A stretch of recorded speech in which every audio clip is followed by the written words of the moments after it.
Assalamualaikum warahmatullahi wabarakatuh. Selamat pagi anak-anak kuat SMK Negeri 1 Surabaya. Berjumpa kembali dengan Ibu Vina dalam pembelajaran Bahasa Indonesia. Kali ini kita akan belajar materi Bahasa Indonesia kelas 10 semester genap. Berkarya dan berekspresi melalui puisi. Kalian pasti sudah tidak asing dengan istilah puisi. Puisi seringkali mampu membuat hati seseorang berbunga-bunga karena pemilihan kata-katanya yang indah. Makanya, tidak heran kalau banyak orang suka membaca atau mendengarkan puisi.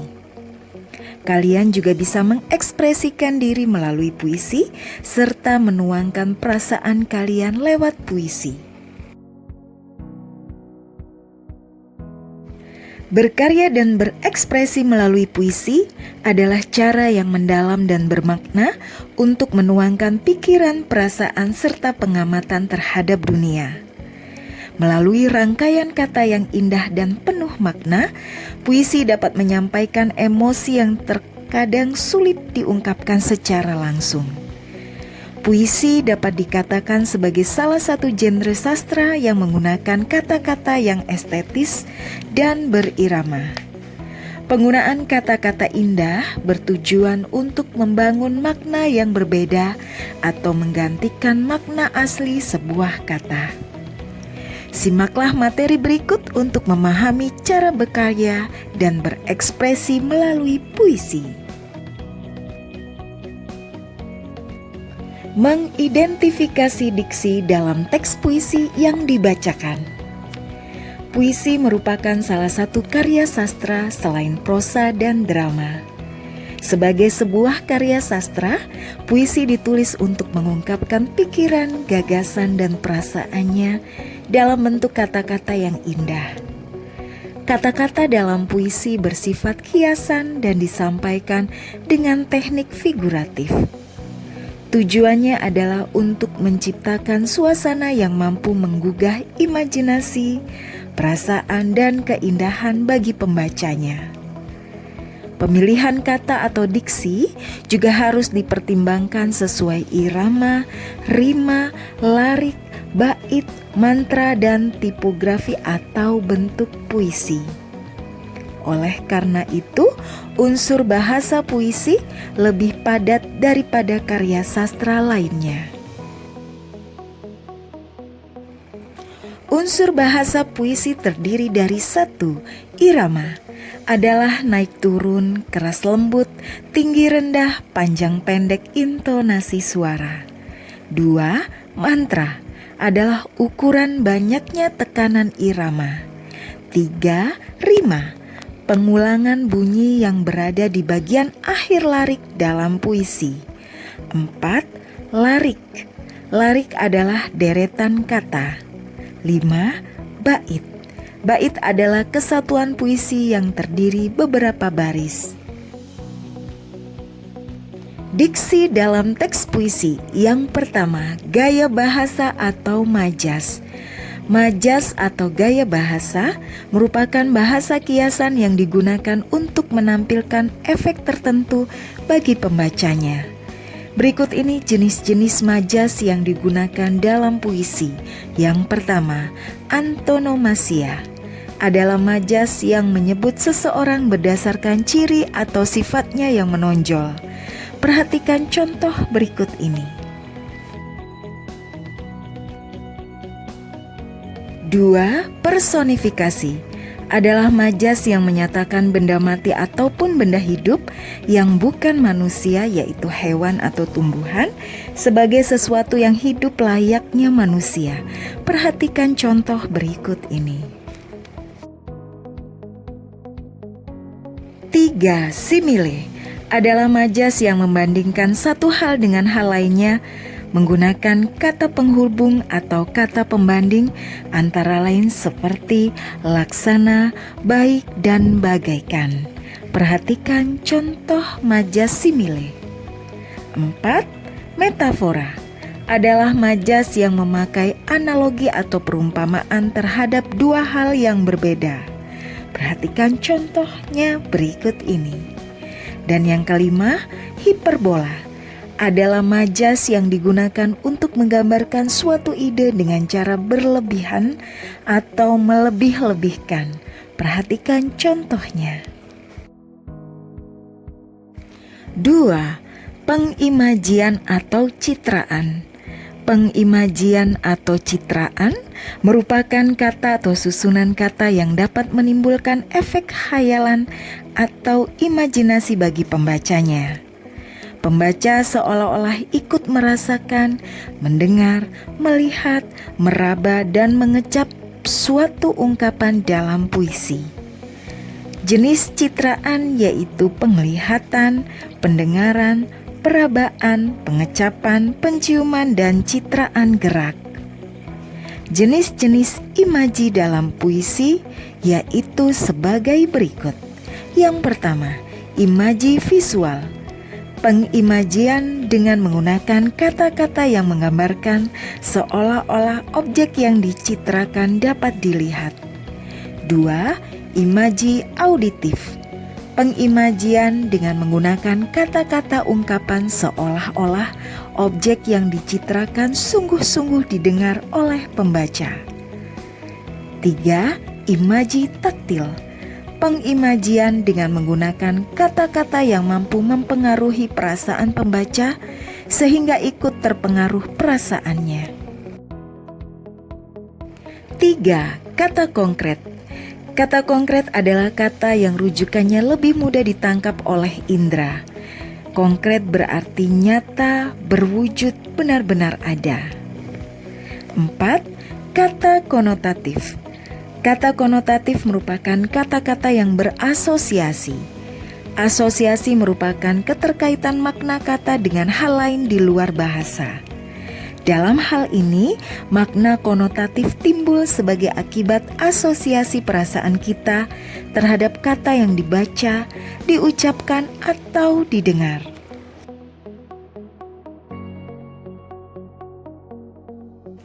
Menginterpretasi pendapat pro dan kontra dalam teks diskusi dan menilai efektivitas diksi, rima, dan tipografi dalam teks puisi.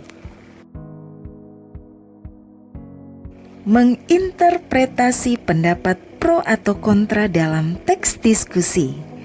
Teks diskusi adalah teks yang membahas suatu topik atau masalah dengan menyajikan dua pandangan atau pendapat berbeda sebagai bahan diskusi terhadap topik atau masalah tersebut.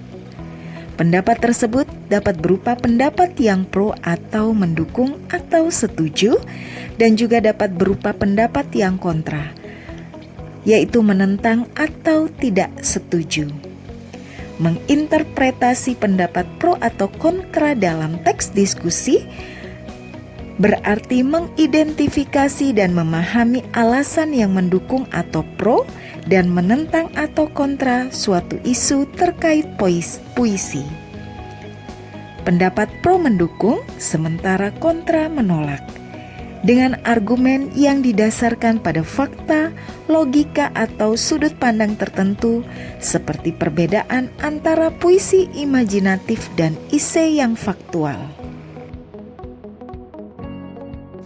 Belum lama ini muncul jenis puisi esai yang mengundang kontroversi di kalangan penyair dan pengamat sastra.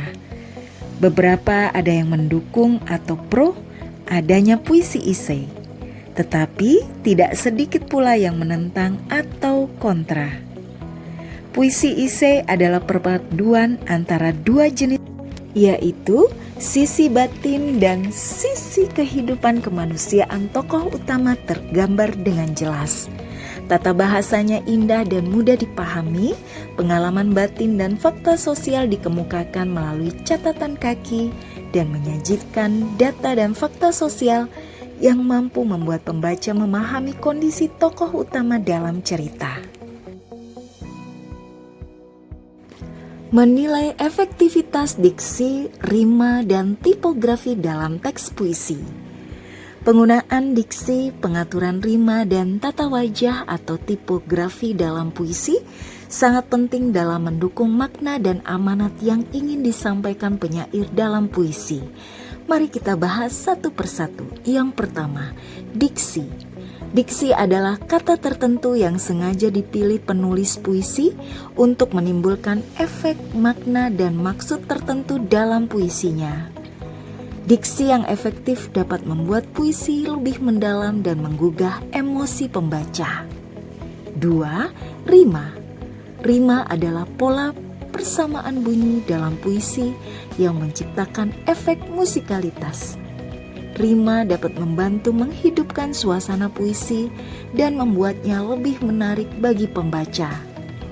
Pola rima dapat berupa rima sempurna atau sama persis, atau rima tak sempurna, yaitu mirip tetapi tidak sama. Penggunaan rima yang baik dapat memberikan aliran yang indah dalam puisi. Selain itu, rima juga sering digunakan untuk membangun ritme dan memperkuat emosi dalam puisi. 3. Tipografi. Tipografi dalam puisi mengacu pada tata letak atau bentuk visual puisi yang berfungsi untuk memperkuat makna, suasana, dan keindahan atau estetika karya tersebut. Unsur tipografi tidak hanya berhubungan dengan keindahan bentuk tulisan, tetapi juga menjadi bagian penting dalam menyampaikan pesan dan emosi yang ingin diungkapkan penyair. Dalam puisi modern, tipografi digunakan untuk menegaskan makna dan memberikan efek visual yang mendukung isi puisi. Dengan demikian, tipografi bukan hanya hiasan, tetapi bagian penting yang membantu penyair mengekspresikan gagasan dan emosi secara lebih kreatif. Menilai tema dan suasana dalam teks puisi. Puisi ditulis penyair atas dasar gagasan pokok atau ide dasar tertentu. Ide atau gagasan pokok tersebut disebut tema. Tema puisi merupakan inti dari makna yang ingin disampaikan penyair. Dalam memahaminya, kalian harus melakukan pembacaan yang mendalam, karena tema pada umumnya bersifat implisit atau tersirat. Dengan demikian, tema puisi dapat ditelusuri dengan mengenali kata-kata tertentu. Berdasarkan tema tertentu, penyair menyusun kata-kata hingga membentuk puisi yang utuh. Dengan demikian, susunan kata sangat bergantung pada tema yang dipilih penyair. Beberapa tema yang sering digunakan dalam puisi antara lain ketuhanan, persahabatan, kekeluargaan, kritik sosial, dan pendidikan. Tema yang dipilih penyair dapat mempengaruhi suasana puisi. Suasana adalah hal yang dirasakan dalam jiwa pembaca setelah membaca puisi.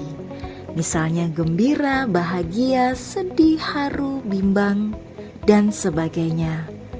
Suasana juga berkaitan dengan efek yang ditimbulkan puisi terhadap keadaan batin atau perasaan pembaca.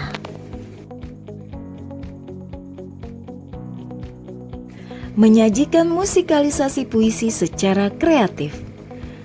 Musikalisasi puisi merupakan upaya kolaborasi antara teks puisi dan musik.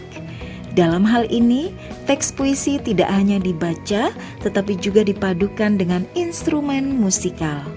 Perpaduan musik dalam teks puisi terdiri atas beberapa bentuk, yaitu pembacaan puisi dengan iringan musik, puisi yang dijadikan lirik atau syair lagu, dan bentuk drama musikalisasi puisi.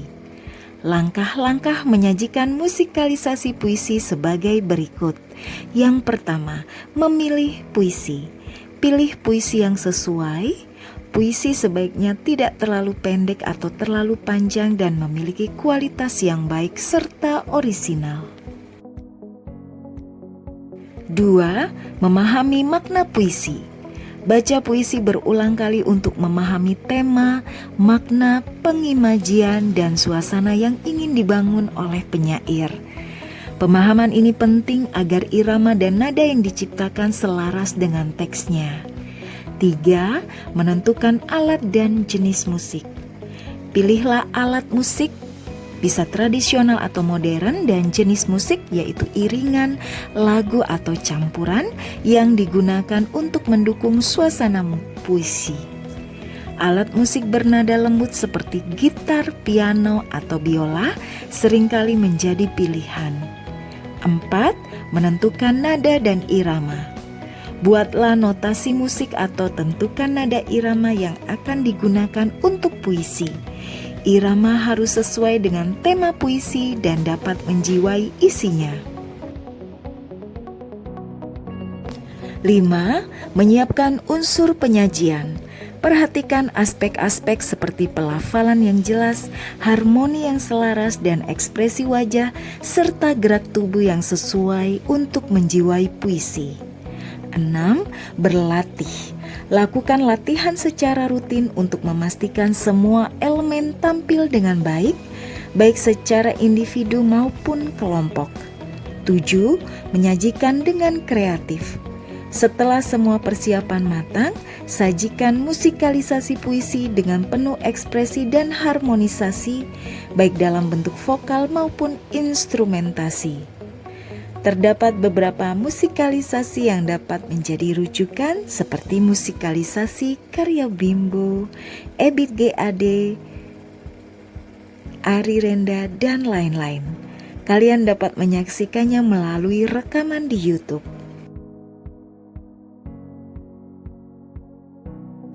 Menulis resensi buku antologi puisi secara logis dan kritis. Resensi buku adalah ulasan yang berisi tanggapan, analisis, dan evaluasi terhadap suatu buku. Buku antologi puisi merupakan kumpulan puisi yang diciptakan oleh beberapa penyair atau digabungkan menjadi satu buku. Buku antologi puisi umumnya mengandung tema-tema tertentu, pesan yang ingin disampaikan penulis kepada pembaca, dan menggunakan pilihan gaya bahasa yang khas. Tujuan dari menulis buku resensi antologi puisi antara lain: 1. Menilai dan menanggapi isi buku antologi puisi. 2. Memberikan pengetahuan mendasar kepada pembaca sebelum membaca buku antologi puisi tersebut. 3. Melatih kemampuan analisis dan berpikir kritis dalam menelaah karya sastra. 4. Memberikan dorongan untuk mengapresiasi karya sastra di Indonesia. Langkah-langkah menyusun resensi buku antologi puisi sebagai berikut. 1.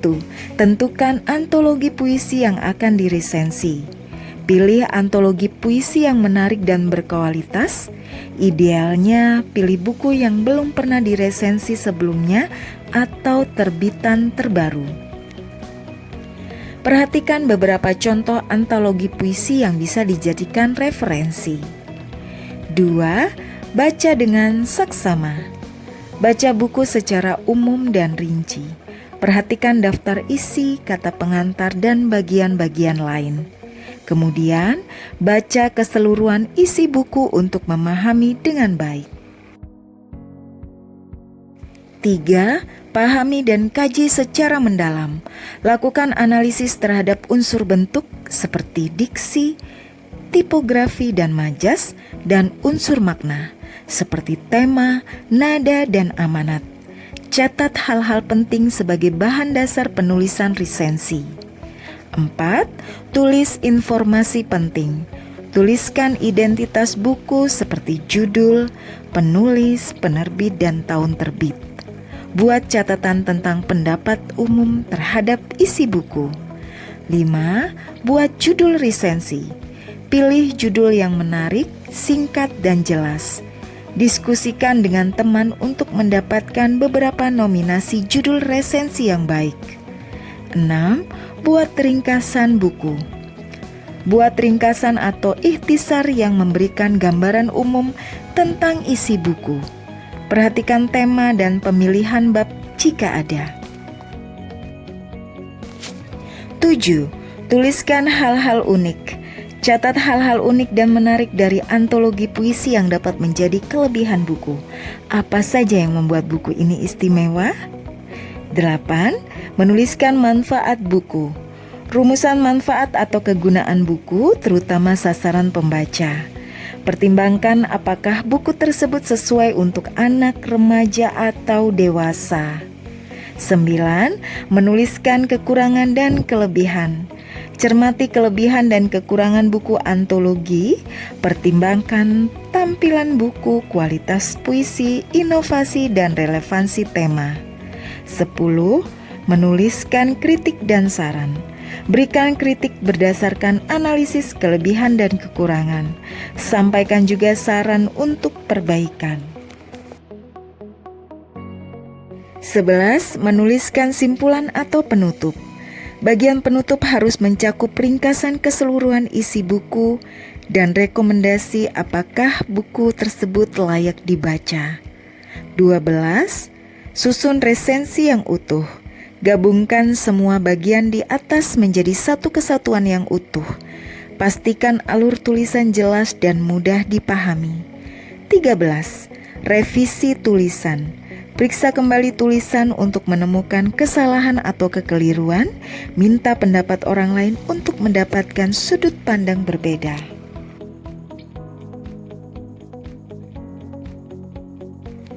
Menyajikan pembacaan puisi dengan ekspresif dan kreatif. Cara membaca puisi yang baik dan benar diperlukan agar audiens ikut memahami makna yang dibacakan. Oleh karena itu, pembaca puisi dapat menerapkan cara membaca puisi dengan ekspresif dan kreatif. Berikut 6 cara membaca puisi yang baik dan benar. 1. Perhatikan ekspresi atau mimik wajah. Membaca puisi dengan ekspresif dan kreatif dapat dicapai dengan memperhatikan mimik wajah. Perhatikan ekspresi atau mimik wajah saat membaca puisi sesuai dengan isi dan nada puisi yang dibacakan. Misalnya, pada saat puisi berisi pesan duka, maka pembaca dapat memberikan ekspresi sedih. 2. Pastikan gerakan tubuh sesuai dengan isi puisi. Gerakan tubuh juga mendukung penampilan pembaca puisi yang ekspresif dan kreatif. Pastikan gerakan tubuh dapat menggambarkan penjiwaan dan pemaknaan isi puisi. Gerakan tubuh bisa berupa lambaian tangan, hentakan kaki, gerakan badan, atau kepala. 3. Perhatikan lafal atau artikulasi. Lafal atau artikulasi sangat penting untuk membaca puisi dengan baik dan benar. Lafal adalah kejelasan pengucapan setiap kata dalam huruf vokal maupun konsonan. Lafal atau artikulasi yang tepat dapat membaca puisi bisa dicapai dengan latihan. Selain itu, melihat contoh tokoh sastrawan dalam membaca puisi juga dapat membantu melatih artikulasi. 4. Pastikan penekanan tepat. Penekanan dalam membaca puisi penting untuk memperjelas makna kata yang dibaca. Penekanan merujuk pada pemberian nada khusus dalam suatu ucapan. Penekanan dapat menunjukkan bahwa suatu kata yang dibaca dengan lebih ditekan memiliki makna yang lebih dalam daripada kata-kata yang lain.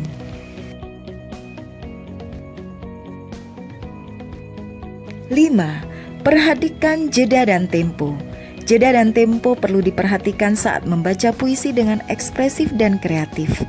Jeda dan tempo membantu audiens memahami maksud puisi yang dibacakan. Jeda dan tempo bisa diatur per kata, per kalimat, bahkan setiap bait atau baris. Pastikan jeda dan tempo tidak mengubah isi makna puisi. 6. Perhatikan intonasi. Intonasi adalah tinggi rendahnya nada. Intonasi dalam membaca puisi dengan baik dan benar juga perlu diperhatikan. Hal ini karena penggunaan intonasi yang salah bisa mengubah makna kalimat. Demikianlah materi pembelajaran bahasa Indonesia pada pertemuan kali ini. Sampai berjumpa di pembelajaran bahasa Indonesia lainnya. Salam dari SMK Negeri 1 Surabaya. Kuat. Wassalamualaikum warahmatullahi wabarakatuh. Sampai jumpa.